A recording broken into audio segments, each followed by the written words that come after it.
For as long as many can remember, the Karam family has been welcoming people to the Phoenician. You feel like a guest in a Lebanese family home, and their kitchen is bursting with time-honored recipes that they are eager to share. Well, I came to the state during the civil war in Lebanon, and person, doesn't want to be involved in what's going on. And I have the opportunity really to come to the state. And I ended up in Utica. We got relatives here. They came late in the 1800s. And we got a lot of relatives here. And the reason I came, for a little bit direction, I came to the United States.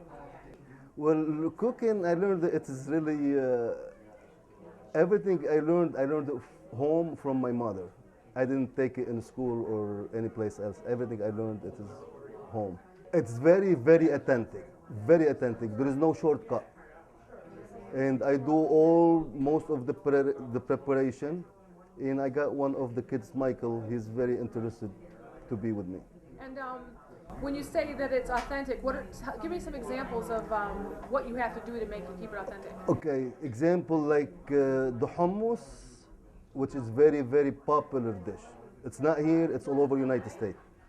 The chickpeas that come in a can, I tried it in the can, it does not work. There is no comparison. What do you do it when you soak your own chickpeas and do the chickpeas the way it's done home? There is nothing, it takes two different dishes.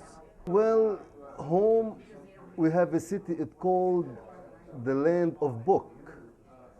In United States, it's the land of opportunity.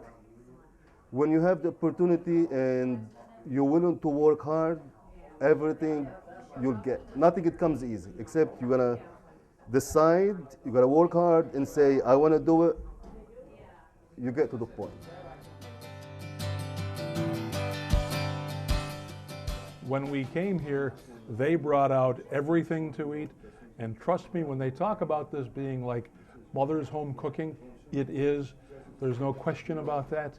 Another feeling that I had here was that of respect for George. George, I have to tell you, it was very moving the way the sons treated their father with the utmost respect.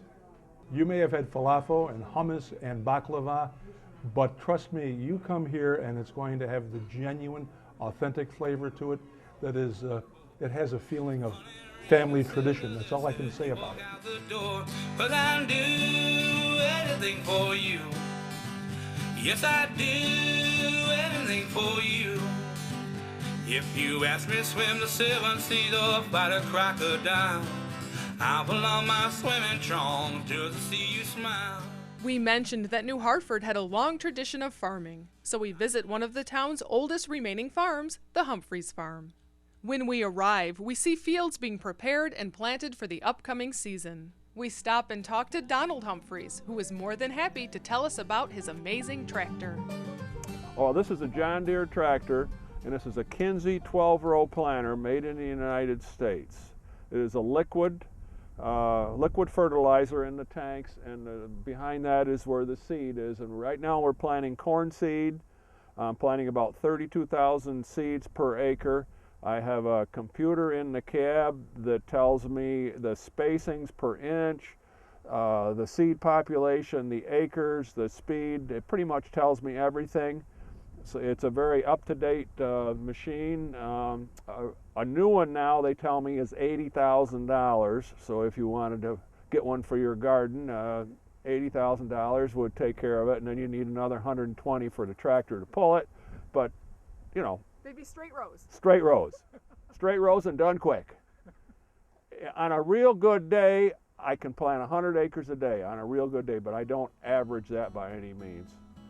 But she's a good machine. We learn more about the history of this fourth-generation farm from Hugh Humphreys. It was established by my grandfather, Hugh Humphreys, in 1912. My grandfather had two sons that both worked the farm. Of those two, each had two sons that came back and worked on the farm. And now it's into the fourth generation with my brother's son-in-law and my cousin's son. This farm was established basically with potatoes and milk. And in 2000, we exited both of those crops and concentrating on row crops such as green beans, corn, soybeans, wheat. And we do have a small acreage of pumpkins that we sell here on the farm in the fall. We operate close to 2,500 acres. We own about 1,000 of that. My kids said it was the greatest thing they could have ever happened.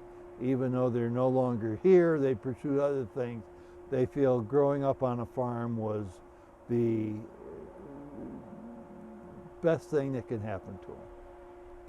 Oh, we just love the view that we have from our houses and from the land. It just makes you appreciate Mohawk Valley. Well, I served in the Air Force for 5 years.